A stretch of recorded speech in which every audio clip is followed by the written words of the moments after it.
இன்றைக்கி இதில் அந்த உள்ள டிசைன் வந்து எப்படி ஸ்டிச் பண்ணலான்னு பார்க்கலாமா. ஃபஸ்ட்டு வந்து ஒரு 2 இன்ச் இருக்கிற அளவுக்கு கிளாத்தை வந்து கட் பண்ணி எடுத்துக்கலாம். எல்லா பக்கமும் 2 இன்ச்சு. ஸோ அதை வந்து க்ராஸாக ஒரு மடிப்பு மடிச்சுக்கோங்க, அதை இன்னொரு மடிப்பு மடிச்சுக்கோங்க, மறுபடியும் அதை இன்னொரு மடிப்பு, மொத்தம் 3 மடிப்பு மடித்து தையல் போட்டு எடுத்துக்கலாம்.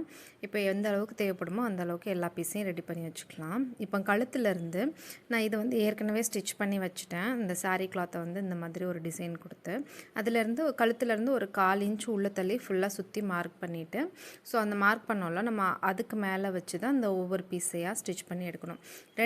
ஒவ்வொரு பீஸுக்கும் இடையில் ஒரு 3/4 இன்ச்சு கேப் விட்டு ஃபுல்லாக ஸ்டிச் பண்ணி எடுத்துக்கலாம். ஏன்னா அப்போ தான் நம்ம அந்த பீஸை வந்து நம்ம நிமித்து வைக்கும்போது, ஸோ இந்த மாதிரி நிமித்து வைக்கும்போது அது ஒன்று மேலே ஒன்று இல்லாமல் கரெக்டாக அது முடிகிற இடத்துல இன்னொரு பீஸ் வந்து ஸ்டார்ட் ஆகும். அந்த மாதிரி வந்து ஸ்டிச் பண்ணி எடுத்துகிட்டு இந்த மாதிரி 2 சைடும் வந்து ஒரு கோல்டன் கலரில் பீடு வச்சு நம்ம முடிச்சுக்கலாம்.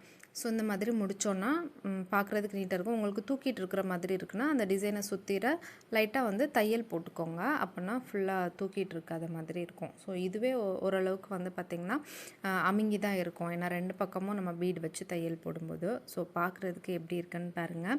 சும்மா இது நானாக தான் வந்து ஸ்டிச் பண்ணேன். ஸோ எப்படி இருக்குன்னு மறக்காமல் கமெண்ட்டில் சொல்லுங்கள். நீங்களும் ட்ரை பண்ணி பாருங்கள்.